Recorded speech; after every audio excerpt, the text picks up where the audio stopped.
Okay, good evening, everyone. I'd like to call to order the Code Ordinance Enforcement Board for January the 13th, 2026. And at this time, we'd like to ask our clerk to call the roll, please. Rodney Davis, Here. James Bruce. Here. Tyler Young. Tony Meacham. Here. David Howell. Yeah. Oh, I'm sorry. Alan Brooks. Yeah, I'm here. Connie McGahee. And Mark Graham. Here. Okay, we have a quorum. At this time, would everyone please stand as we say the Pledge of Allegiance? I pledge allegiance to the flag of the United States of America and to the republic for which it stands, one nation, under God, indivisible, with liberty and justice for all.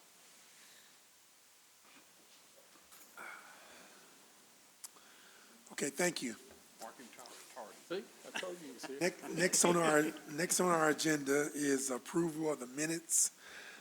Board members received a copy of those minutes in the mail, and this is from the December 9th, 2025 meeting. And at this time, we'll entertain a motion to approve those minutes. So moved.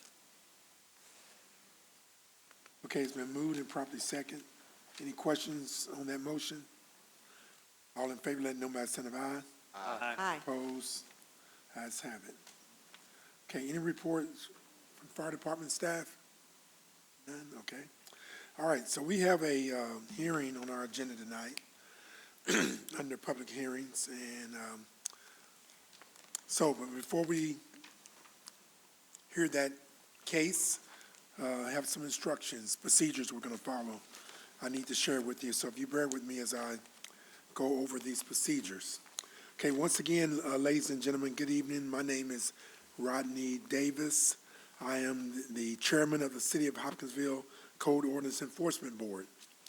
The purpose of this board is to protect, promote, and improve the health, safety, and welfare of the citizens residing within the City of Hopkinsville.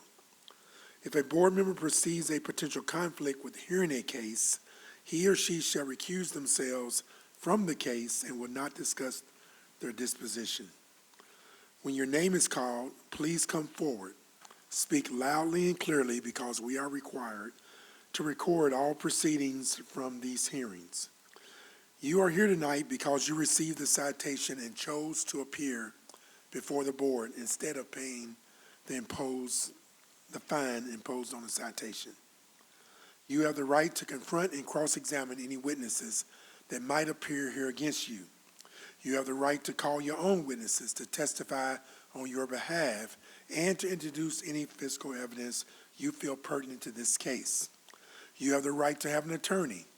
If you wish to hire one to represent you, let me know and I will request the board postpone your case and enable you to do so. I have the right as chairman of the board to limit the amount of testimony which is presented. That shall be done when I determine that certain testimony is irrelevant or repetitive. This is not the same as a court of law, and legal rules of evidence do not have to be followed. This is similar to an administrative hearing, and the requirements for the introduction of evidence are not as stringent as in a court of law, but they are nonetheless just as important to ensure a just decision. You shall be afforded all rights which are of fundamental importance to comply with due process standards of fairness and justice. The burden of establishing a violation occurs rests with the city. If the city cannot prove a violation took place, no fine or remedial measures may be imposed. After all the evidence and testimony have been introduced and the hearing has been closed, the board will make a decision. The board will decide whether or not a violation of a local ordinance has been committed. If the board determines no violation was committed, then this board will enter an order dismissing the citation. If the board determines that a violation did take place, the board will enter an order upholding the citation and order you to pay a fine in an amount up to the maximum authorized by ordinance, or may order you to remedy the violation within a specified period of time. In cases involving unsafe structures, the board as part of its decision and written order, may additionally make a provision for the offender to cure the violation within a period of time not to exceed 90 days, pursuant to HCO 33.188F. Excepting cases of default, any final order issued by the board may be appealed to the Christian District Court. The appeal must be filed no later than 30 days from the date the board issues its final order. The case in front of the Christian District Court will be limited to a review of the record created before this board. If there are any questions at this time, please feel free to ask. Okay, no questions? Okay, so our case that's on the agenda, Mr. Mark DeOrman is the code officer. His case number CE BPM 25-12-004. And is Timothy Van Diver present? Represent, okay. All right, Mr. DeOrman, you come on forward. And Mr. Van Diver, if you will stand, I'm going to swear you both in, and then I'm going to have Ms. DeOrman present their case first. If you would, raise your right hand. Do you swear to tell the truth, the whole truth, and nothing but the truth? If so, say I do. Okay, sir, you can have a seat. Okay, Mr. DeOrman, can you please state your full name, employer, and position for the record? Okay, Ms. DeOrman, tell us about this case before us on our agenda.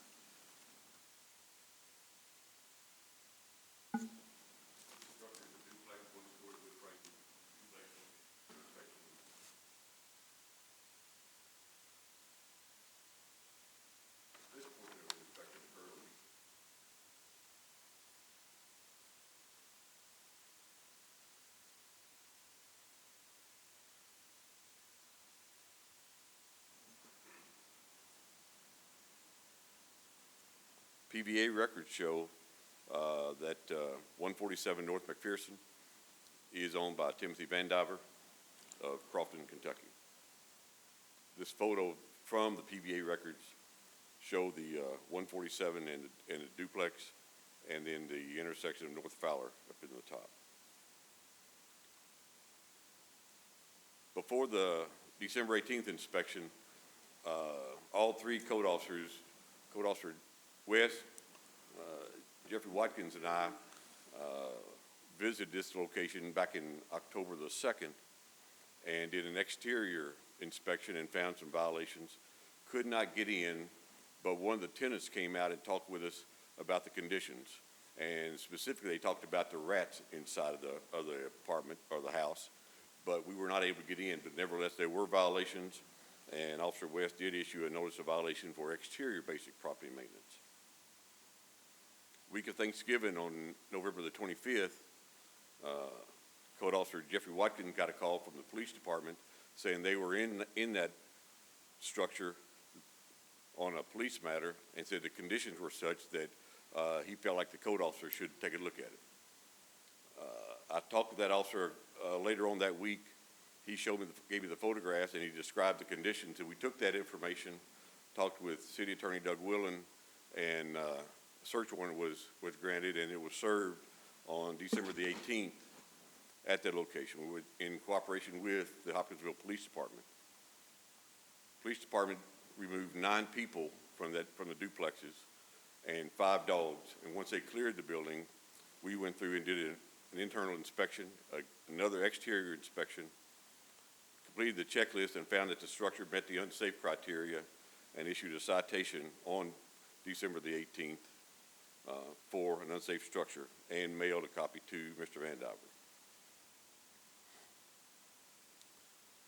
On January the 6th, Officer West was having a discussion with Mr. Van Diver on another matter, and he confirmed that he knew of this matter, he knew of the hearing, and he was coming to the meeting tonight.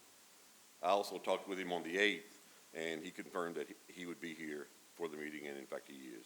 And then tonight we're here for the board meeting. The item identified here is a language that allowed us in a search warrant to to inspect the interior for safety violations from a public safety perspective. Copy of the citation that was posted on December the 18th.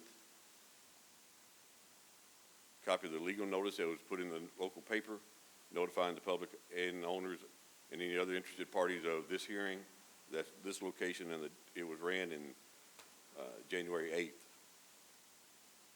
Copy of the certified mail receipt that we sent the citation, both certified mail and regular mail. The certified letter came back non-deliverable. We got it today. Checking with the utilities, there's been no water at this location since August of 2025, some 4 months. The electricity is still live, still active, 2 meters, and for the duplex, and gas has been off since 2018. Now, 2018 is that magic date that Atmos has when they change their records. So they've not had gas for at least that long, at least 7 years, and it could be longer. So again, the front view of the structure in question. The checklist that we follow for an unsafe structure is found in Appendix A of Chapter 16303 in the Basic Property Maintenance Code. Foundation did have cracks. In this particular case, you see the cracks are primarily in the mortar joint, but with one block, it's gone through the block. I show the photo on the right because this house is on a slope and on a hill, and there's some 6 courses of concrete blocks in the back, some 5 feet tall or so, and this crack goes from top to the bottom on this one corner.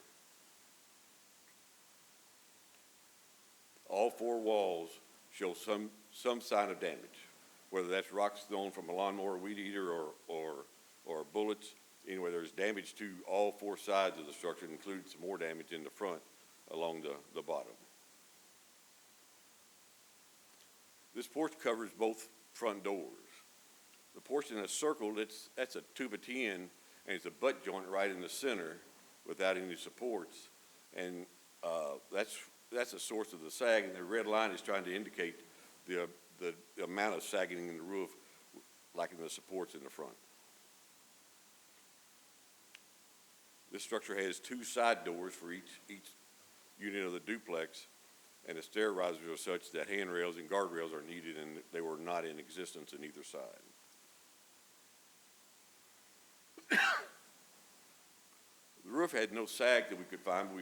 We observed and saw, and the photographs will show the various patching along the roof, and this is on both sides, the left side and the right side, left photo, right photo respectively, either patches or tarps. And when we get to the interior photographs here shortly, you'll see where there's holes in the ceiling, and they got plastic covering showing water damage coming from the damage to the roof. Most, if not all, windows were broken. The glass was either out or busted out. The windows are covered using various materials from cloth to plastic to cardboard, in some cases probably wood, but the windows were, for all practical purposes, all of them broken or damaged.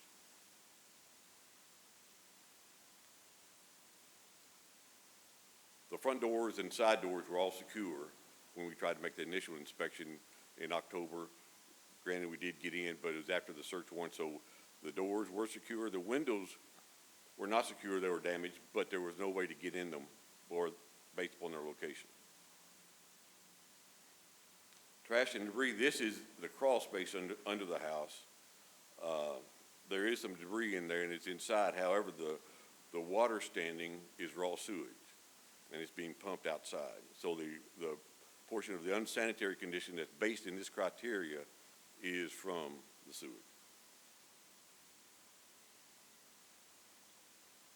The next series of photos will be the walls and the ceilings. What floors we saw because of the conditions and the amount of clutter and stuff inside each room. We didn't see a lot of floors. We didn't move any of the things. But we did not see any holes or soft spots in the floor, what floors we could see. Photo on the left is a hole in the wall right by an open electrical box with bare wires showing. Photo in the center is what looks to be the rat hole, and there's some wiring, and then another hole in the wall to the right.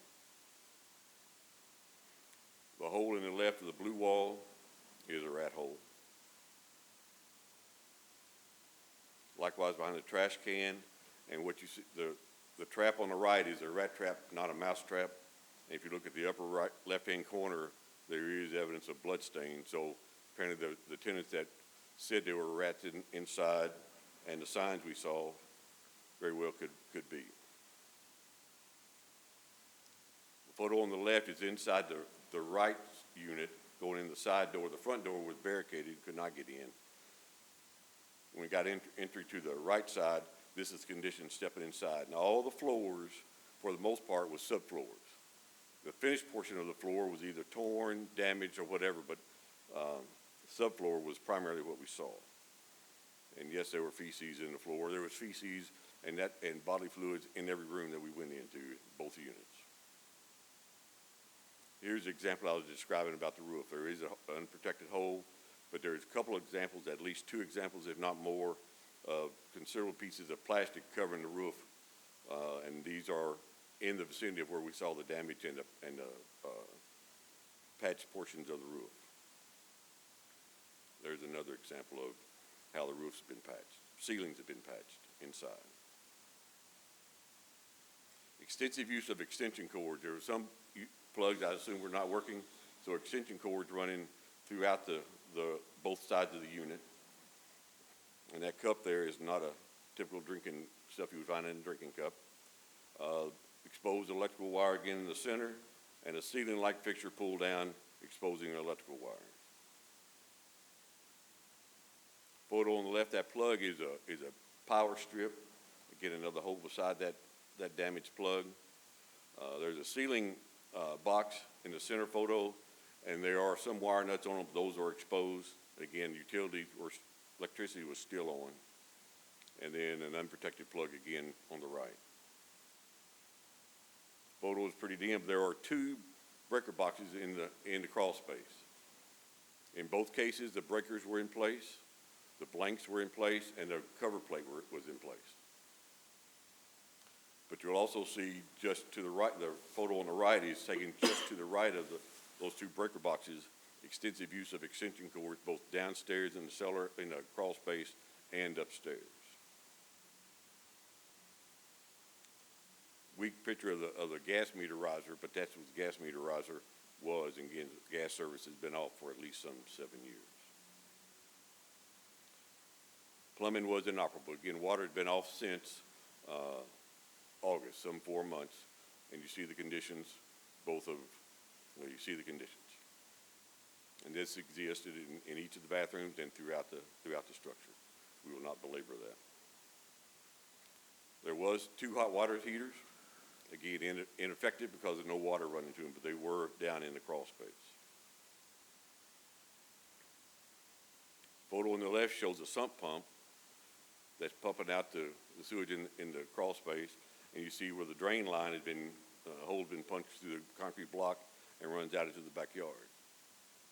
What makes this considerably worse, and now they're exposing the people downstream. This house is on a slope. From 1 or 2 blocks in the front of the house up to 5, 6 course blocks at the back, that ground slope, and it's going to eventually, water is going to potentially affect the neighbors. The unsafe structure checklist was completed. Item 6, there was no chimney. Item 8, the doors and windows were secure prior to us being able to get in with the police department. All the other conditions on this checklist, which is illustrated in the photographs, were in violation. Those 7 of the 8 applicable items were in violation, or 88% for the exterior. We were not able to get in or look inside the structure on item number 11 without the assistance of the police department, so the doors and windows were secure. Saw no visible evidence of damaged holes or soft, spongy floors. It was a 1-story, so item 16 was not applicable. The electric meters were in place, both of them. The breaker box was in place. There was no exposed conductors. Gas meter had been removed. The plumbing was inoperable. Again, the water was off. The plumbing fixtures were in place, albeit not functional and not usable. They were there, and there were hot water heaters on the site. So based with all those descriptions, 5 out of 10 of the interior, including the utilities, were in violation, or 50%. No exterior structures on the property. It's believed the owner has allowed the structure to be, get worse, deteriorate. Conditions exist that are safety and unhealthy. That is primarily the sanitation issues. And the conditions have worsened from the outside, limited on the outside visits we saw in October versus now. 12 of the 18 applicable items in this questionnaire in this survey were in violation, or 67%, as an unsafe structure.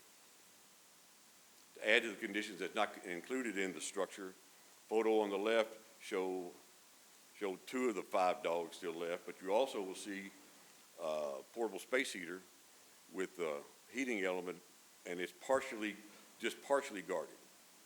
If you take a look, just a quick look, and see how much combustible material is around, and if that space heater should get knocked over, the potential chance of a fire hazard existed, as does the photo at the center, propane gas type heater with the heating elements virtually not protected, and that's like a bed sheet, comforter hanging on the wall right next to that heater. Then another space heater was found inside. There's drug paraphernalia found when we was inside. More examples of holes through the walls, and this is where there's food residue left. So the additional hazards and exposures, in addition to the unsafe structure checklist, finds that the fire hazards from heating source and exposed electrical wiring, the rat infestation, unhealthy conditions from the sewer and the sanitation conditions in and outside of the structure, as well as drug use inside. I checked with ECC and found that in 2024, 23 calls for service for law enforcement at this location, 1 EMS call. 2025 found 24 calls for law enforcement and 1 EMS-related call. Looking at previous activities from code enforcement, 2017 was a grass, trash, and weeds case, and we talked about the one in October that was in the timeline for exterior basic property maintenance. Liens on this property, the taxes were $1,800, $1,861. The time frame you see there, 2011 to 2025, liens were $1,177 and some change, or a total of $3,039.27. However, the property owned by the Van Divers, and it's listed right here, show a total of $78,800 and some odd dollars in back taxes and liens. Late this morning, another photo was taken of the property, and from the exterior, all have remained the same, no changes.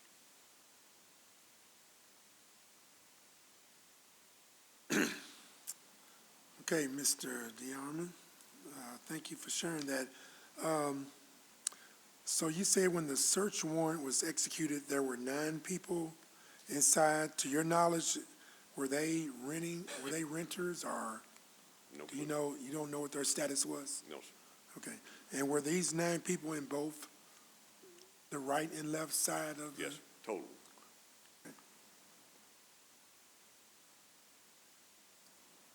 Okay.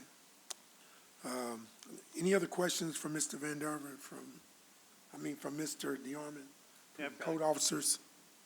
I've got a question. On the one picture, it had, looked like a picture of a back door for one of the apartments. The other back door, it looked to be boarded completely solid up with something. It So, was the right side duplex, the front door was barricaded and boarded and blocked. Entry was only through the side door, the right side. That's where you saw the clutter inside the first room. okay, so on the picture with the steps, was that a window covered to the right of it? Because it looked like it was probably another door. Can you pull up that picture? Sir? Go back to the one with the steps Yeah, that had no railing? correct.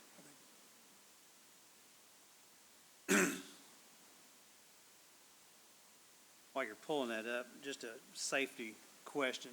If you all were to respond to that property, how safe do you think it would be to, as far as a fire response, Chief, I don't know if you can answer that question or not, to navigate through those two complexes to respond? Let's swear him in. Yes. Let me swear you in first. Raise your right hand. Do you swear to tell the truth, the whole truth, nothing but the truth? So say I do. I do. And could you state your name, employer, and position Yes. for the record? Stephen Futrell, Fire Chief, Hopkinsville Fire Department. Okay, Mr.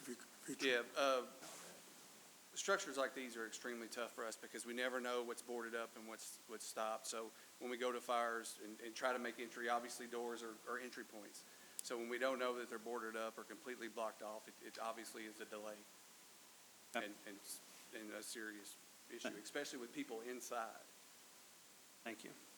Okay, thank you, sir. Okay, so I think it's slide number 17 that has the steps. Is that, Yes, that's it, Yeah. 17. okay?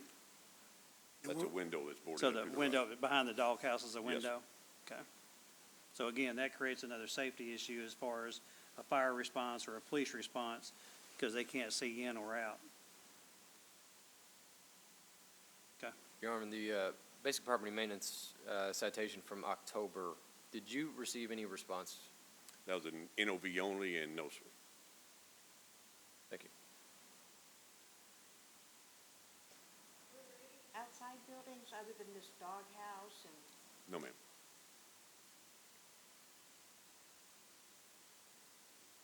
Okay, all right, thank you, sir. Have a seat. All right, Mr. Van Diver, you can come on up. I think I heard that is this your brother with you? Is he gonna be speaking or testifying at all? Okay, all right, I was just gonna say if he is, we need to swear him in. Okay, so, can you please state your full name, and address for the record?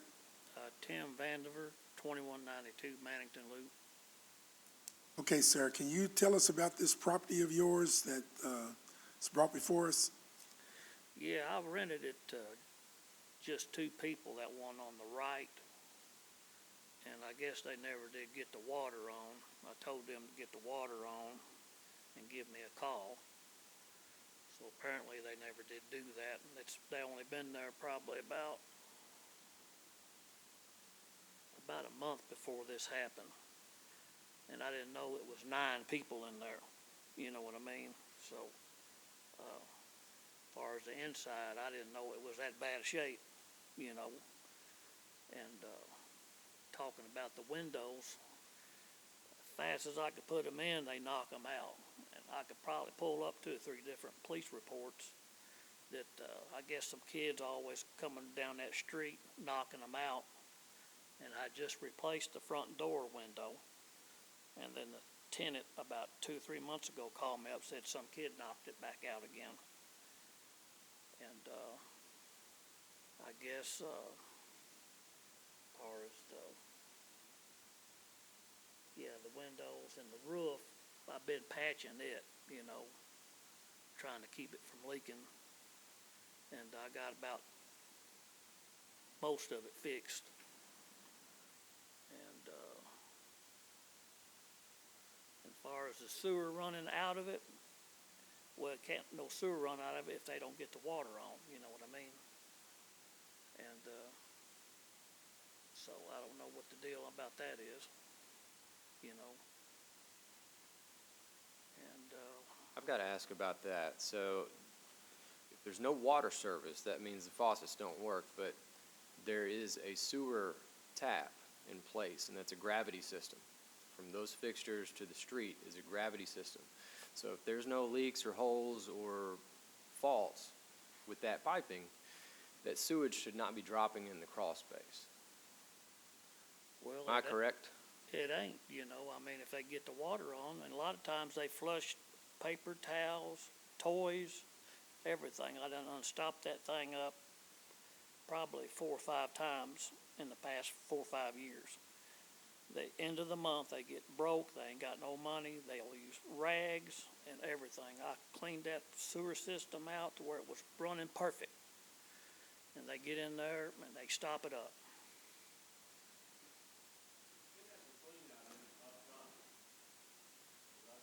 Sir, if you want to testify, we have to swear you in and identify yourself.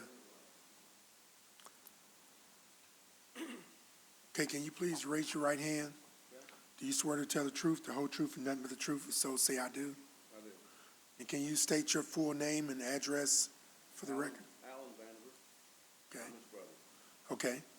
All right, now, so what do you want to tell us? I just was saying, what he's done is he hasn't vetted the new tenants that come in there. There's been a lot of change in the economy here lately. So you've got a lot of poor people that mean well, and they were probably going to turn their water on. And when they go up there, they probably run a credit check on them, and maybe they don't have it. So they never have communicated it to him that they didn't turn the water on, and he checks it once a month. But as far as the sewage, he has got to clean out at the very front of the house. Now, if somebody doesn't turn the water on in either one of these apartments, and if they just flush it, like he says, have the gravity, whatever, it's going to stop the whole system up. So, again, he's going to have to vet these people that move in, and he's going to have to go up there with them and see that they're turning the water on. Because if the water is on both apartments, it's not going to overflow. But if it does overflow, he does have a clean out in the front of it. And it is a little high on the ground, so he needs to add some dirt to it where the lawnmower doesn't go over. Because sometimes the lawnmower goes over it and breaks the top of it out. Yeah, it's a clean out about this tall, and I got a cap over it. And I try to keep it the low as the ground as I can. Well, they'll get a lawnmower, I'll put bricks around it, they'll take a lawnmower, mow over it, or knock it over, and all the dirt will fall in there, and they won't call me up or tell me anything. I said it goes right back. It's a vetting problem. He should go up there and make sure they have the gas on. That would cure all the problem is with the propane, I got brand new heaters and yeah, he's storage, got brand new heaters. They're all ventless heaters. And and if I put them Okay. in before they move in, they'll steal them. They'll break in, they'll steal the air conditioners, they'll steal the heaters. Let me ask a Okay. question real quick. Is there 1 meter for the entire house for the 2 duplexes? It's 2 different meters. 2 different meters, so neither one of the complexes, apartments have turned on their water for either one? Well, Or is there one that has it and one that doesn't? Well, I don't know about the other side, but she's been with me for probably 4 or 5 years, and she's probably had the water on. Mr. DeArmond, did you say there was no water at that entire complex? And you're the owner of both sides of the duplex, correct, sir? Okay. Well, listen, we've seen the condition of the place, and maybe you can tell us, what do you feel your responsibility is? So you rent the place as a landlord, and I don't know what level of vetting you do, but have you thought about how this rental thing can work here? Because if they're not turning the water on, maybe you should turn the water on and charge them as part of their rent. If the sewage line, if the clean out is too high, maybe you need to get a plumber over there to lower that so it don't keep getting destroyed. But it seems like seemed to me this has been an ongoing problem, and if the windows continue to get broken like that, maybe plexiglass will work. I don't know, but it seems like, I don't know if you're taking responsibility as a landlord, allowing people to stay in these conditions, and you're just accepting their rent, and this is the condition they're allowed to live in? Well, they hadn't really paid me no rent, you know, they're broke. They get in, they move in they pay me a rent deposit, and that's all I get. Next month, I don't get any money. Well, I'm not a landlord, and I can't tell you how to run your business, but this still is not acceptable to the city. And you heard from the fire chief, the risk that takes place with, if something happens, you got space heaters. There needs to be some kind of assurance or something you're doing on your end as a landlord to prevent these type of conditions from happening. I'm not saying it's easy. I've heard of this neighborhood. I think I've been in that neighborhood, and I may not have seen it, but this can't continue like this. And as a landlord, you got to find the solutions, or, the city, that's why we're here today with this hearing. Yeah, I know I tried to sell the thing about 6-7 months ago, had it on the market, almost had it sold, and then that's when they come in there and swooped in on me and did all that, you Okay. know. Well, I think we're past that point now, sir. We're at the point where you've seen the presentation that the code officer showed. I think we're past that point. This structure is unsafe and unlivable for anyone. A typical older house, though. All these older houses, they all got cracks. Yeah, the crack in the foundation, really, that didn't bother me as much. I know one center block was cracked all the way through, cracking with the mortar. I may have that in my house. I don't know. That happens. I'm not as bothered by that. What part is it that you're worried about? The holes in the roof, the rats, the sewage, the electrical system. I mean, I can go on. You got extension cords, you got poor heating, you got broken windows, you got the doors and stuff that are boarded up and not repaired. All those are code violations for the city. And that's why we're here. I mean, it's not out of everything about this property, the cracks in the foundation are the least thing that got my attention. That's the first thing he showed, and I said, well, okay, it's not a big deal. Okay, so there's no structural problems there.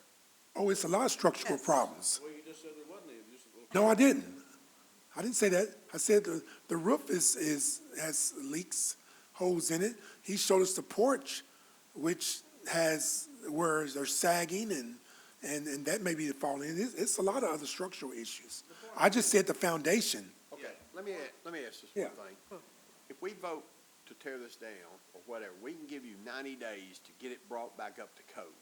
My question is, are you wanting to spend the money, get this brought back and get it brought back up to code, full code, that plumbing, electrical, everything else, up to code in 90 days or not? Or are you wanting to go ahead within that 90 days and flatten it? What I figured is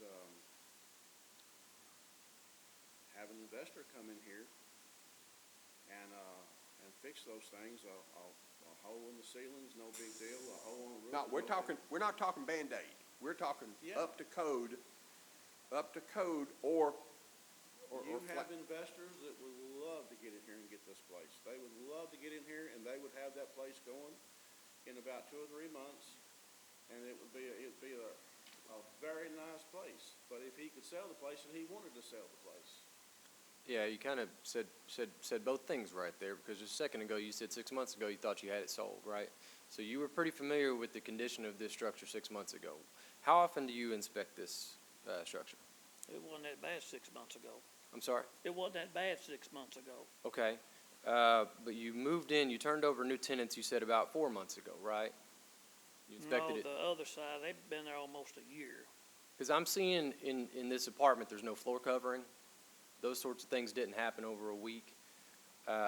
We mean floor covering. The picture where they're walking on the subfloor, There's no, It's got hardwood floors in that place. well, what we saw in that picture was certainly not hardwood floors. no, it was I saw subfloor, what looked like the where broken tile. broken You don't remember tiles or Well, broken. that's where the tiles was broken. Mr. Vandiver, I'm being straight with you. I'd appreciate you being straight with me, okay? Let's call a spade a spade. That's not flooring. The question I'd like you to answer for me, what would it take, how much work would it take in that house for you to live there? me that live there? Yes, that's my Well, question. I could probably put some flooring in, do some sheet rock work, take all those wires down and fix the roof or patch some of it where it won't leak, the roof don't look that bad, and fix all the windows. And then, sit out there on the porch and make sure nobody don't knock the windows out, I'll be all right. Yeah, it's a fixer-upper, so just let them sell the place and you're done with it. You have an investor that's But happy. it seems to me that you tried that route, that you tried to sell it, right? You And, try to sell it, you stop. and it seems to me that if it was an investable piece of property that would make good financial sense to fix up and fix and rent, that you would have done that yourself.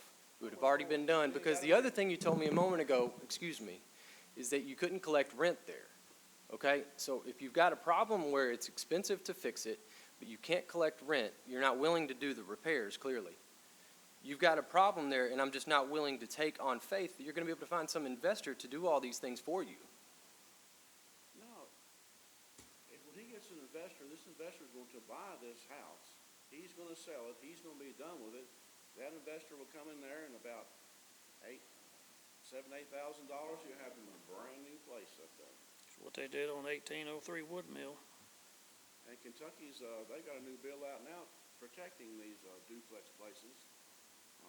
You read the news, you're on. There are some bills out also that protect tenants. So they're protected as well. They're also protected by building code, which is the standard here, which we see. There's a lot of yeah. work. We want to sell the place. Can we sell it? If it's found as unsafe Well- structure, then you're. Yeah, you won't be allowed to sell it in That's me, this Lee. It's condition. got some holes in the ceiling? Oh, it's more than just the holes in the ceiling. Would you have an investor come by and see what he thinks about all that? Someone who actually does Oh, that kind of work? No, we won't do anything. I mean, you can do that. So I think we need to move on, because we just keep going back and That is forth. So what would you like done here tonight? What would you like us as a board to consider that you want to do? It's your property. Currently, it appears to us, we've not decided yet, but it appears to us that it may be an unserved structure. What would be your wishes? Would it be to sell the property? Would it be to fix up the property? Would it be to demolition the property? What would you want? I'd like to fix it up and sell it. You like to fix it up and then sell it? That's what you And then I want? would like to use that money and fix the rest of mine up. And Okay, well, no, I mean, what about the rest of them? We're just talking about this property here. So you like, that's your wishes to be able to, so you want the time to be able to fix it up and then sell it? Yeah, just get out of it. Okay. Ask me what I like. What I would What- like is, where you have the right investor come in there and tell you, say, hey, I can fix all. Now, this." you can have the right investor come and tell you. Oh, so I I'm can saying- do that for you, if that's what you. No, you're not doing it for me. It's not our property. Yeah. It's your property. So you want me to take my money and fix this house up, and once I get it fixed up, and then sell it? That's exactly. You're not gonna use my money. I ain't got the money to fix that. Well, There's we're not a charity either. There's nowhere a responsibility that it's your responsibility to own a piece of property. Yeah. Right. You buy a piece of property and you We- own it, we and then you might take have on a- the obligation of that piece of property. Yeah, we might have an investor out there, but we might not. So you understand where we are. It's your property, and so you and your brother have to make a decision. So now your brother's expressed to us his wishes to fix it up and to sell it, okay? And so we'll take that in consideration. We're going to close this case so we can deliberate. We'll take that in consideration, but we're going to make a decision and go on from there. Anything else you want to share with us that you think we need to know? That's about it, I guess. That's all I Okay. can think of right now. Like I said, I just want to make my position clear. I think you can have an investor come in there, he can say all what he wants to do. Let him sell the house. That's in your court, sir, not us. Understand? We can't go around finding investors for every piece of property around the city. That's not our job. Our job is to ensure that the city ordinances that the city council and our representatives voted on are followed.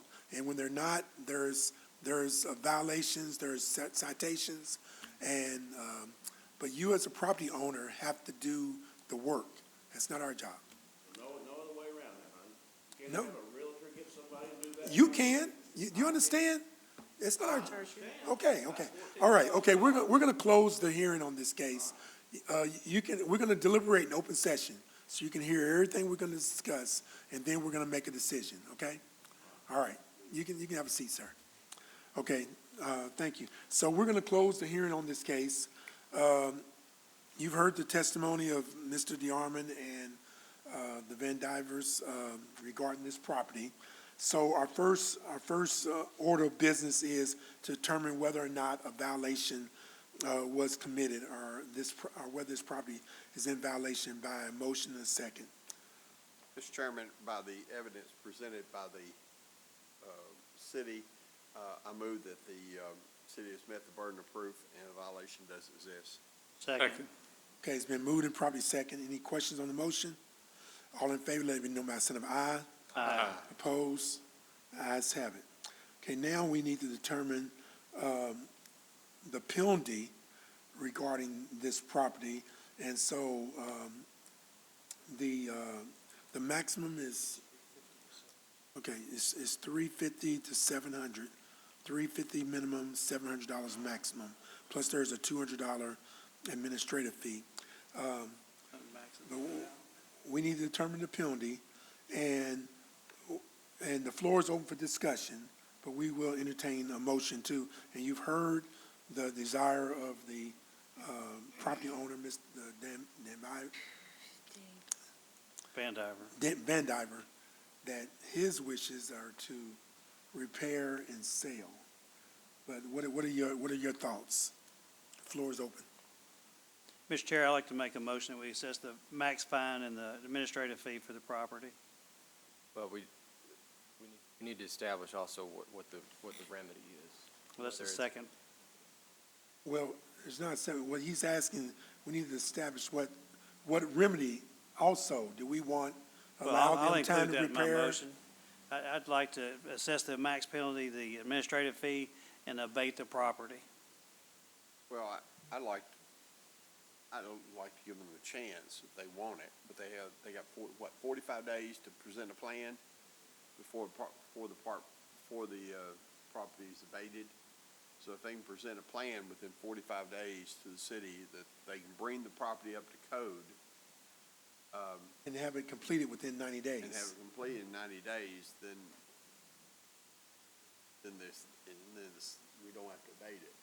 But I think we've been down this road before. We give them a chance. Yeah, we have been down this road before.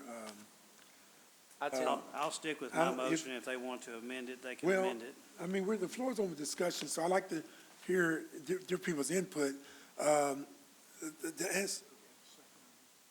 No, we don't have a second on your motion yet either.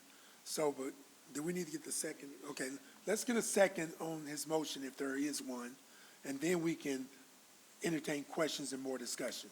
What do you mean by abatement, so I have it correct in my minutes? Clean the property off. Have the Demolition. city, Correct. okay. Okay, we have a motion. Do we have a second? That motion. Second. Okay, it's been a motion and properly second. So, any questions on the motion? The floor is open for discussion and questions on the motion that was presented. Mr. Chairman, I'd like to amend that to, rather than have the Okay, ask for amendment. abatement, to give the owners 90 days to, 45 days to present a plan, 90 days to complete a plan to get that property up to code on that, because that's what they Okay. asked for. And if they're willing to put forth the effort to do that, then you know, the duplex stands. If they're not and can't get it done within 45 days, then the city can move on with the abatement of it. Okay. A second. Well, he's asking for amendment to the motion. Oh, So it doesn't need a second. It's already been, the motion's given and it's already been seconded, and we're discussing amendment. I guess I have somewhat a question for the city attorney. So, we're not required to give them time we can go straight to abatement if that's our wishes as a board. It's discretionary under the ordinance to either order the abatement, or you can allow up to 90 days. Okay. So you do have those options. Okay, And I so, know we've got a motion to amend. Do we have a second on that motion?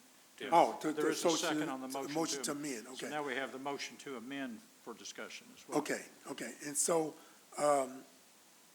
I hear what Mr. Bruce is saying, but in all honesty, it's just my feelings, I don't think I don't reasonably believe they'll do that, or get that done within 45 days. So I'm leaning more toward, that's just me as a chairman, leaning toward going straight to having the city move toward abatement of the property. Well, But I want to know everyone else's, I agree. I agree with you too, but also I feel like time. give them a chance to Okay. go ahead and rehab the project. Now, the reason, another contributing factor to the motion that I made is the lack of inspections of the property, the utilities have been off, and the amount of liens on this property, the back taxes, and the other properties in addition to, that we've dealt with before. So there's a history, and I don't think that's going to change. So that's the reason I made the motion that I made, and I'm going to stick by that motion.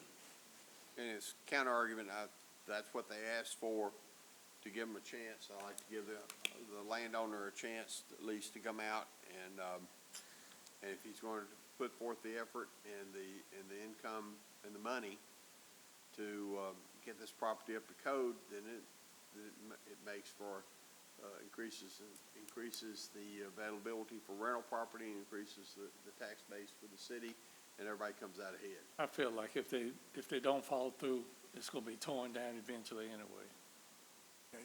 Any other comments? So y'all have how regarding- does- Regarding the two options, How does this work with somebody being allowed to live in the property while some work is going on? Because the fact of somebody still living in the property during that process is a real concern to me. yeah, I don't believe they can, once it's tagged as an unsafe structure, I don't think they're allowed. Is that true? Richard? condemn the structure until they bring it. Okay. It'd be condemned, okay, so they can't So- put somebody in that structure. So are they still living in it as of today? Not supposed to. Okay. Now, whether they are or not, I'm unsure, but, depending on the action of this board, we will post the structure and make sure that nobody's in it. Okay. Any other, Mr. Howard, y'all got any comments on what option we're debating, immediate abatement or giving them time? I tend to agree with the doubt that the work would get completed. But having said that, we've got a property owner in good faith who is, I believe in good faith, saying that he would like to rehab his property, okay, and bring it back up to code. Notwithstanding doubt, I lean toward allowing them the chance to do that, insofar as the code allows, which, and we've done it this way before, where, you get 90 days to complete the job, period. Okay, it's all we're allowed to give you statutorily under the ordinance. But the 90-day window, within that 90 days, you've got 45 days to get a work write-up to CDS accepted. And so, if you don't get the work write-up within 45 days, then the clock is struck midnight, like you're done, So then it would default to city abate. Okay, I think that's where all right, okay, well, I think we can go ahead and vote on this. Can I ask and one this- question, Mr. Chair? I'm sorry. Yes. I just want to it seems to me that he said during his testimony that they did not have the money to do the work. So if he already said he Yes. doesn't, and he said he did not want to do it himself, Yes, he doesn't have the money. So, yeah, I mean, those two like I said, I things kind of alone. agree with you. So, I like us to do is to, because there is differences, I like us to do a roll call vote. Our clerk will read off the names, you give your vote, individual, those board members are present, so we can have on record those who are for the amended motion, that is to assess the maximum fine of $700 plus a $200 administration fee, and allow them 45 days for a work plan, a maximum 90 days to bring it up to code. That's what we're voting on. And let's just do a roll call vote so we can have on record of those that would like that plan versus immediate abatement. And just for And- clarification, this is on the motion to amend first. Yes. And then if that passes, then we'll have to go back and vote on the motion as amended. So Right. this is just to amend the motion Okay, first. So we'll have to have two votes. okay. So the vote to amend the motion first, and then the motion, then a vote to, Either as amended or the as original. amended, okay. Correct. All right. So the vote is, that we'll do now is to amend the initial motion. Okay, can you call the, Connie McGahee, Yes. Rodney Davis, no. David Howell, Yes. James Bruce, Yes. Mark Graham, No. Calvin Brooks, Yes. Tony Meacham. No. Okay, so Passes. the Motion to amend passes. motion to amend passes. Okay, so now, Now we'll need a vote on the original motion as amended. So the maximum fine, $200 administrative fees, with the provision for 45-day work write-up and 90 days to repair. okay, can you call the, Connie McGahee, Rodney Davis, no. David Howell, Yes. James Bruce, Yes. Mark Graham, No. Calvin Brooks, Yes. Tony Meacham. No. Okay, so, Passes. so the amendment, the motion passes. So, sir, we do have some papers you sign. If you just hold on for a second, have you, some papers to sign before you leave. You're welcome to stay through the remainder of our meeting if you like to. But okay, so we're going to continue on with our agenda.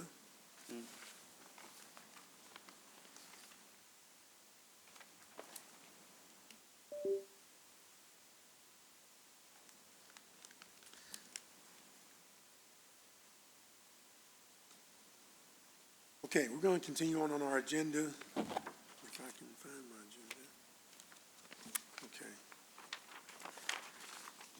Okay. Next on our agenda, unfinished business other than hearings. There's none. New business other than hearings. We have some default final orders on our agenda. And Mr. DeArmond or Mr. West are, okay. Mr. Watkins, you want to? Okay, let me swear you in. You raise your right hand. Do you swear to tell the truth, the whole truth, and nothing but the truth, if so, say I do? I do.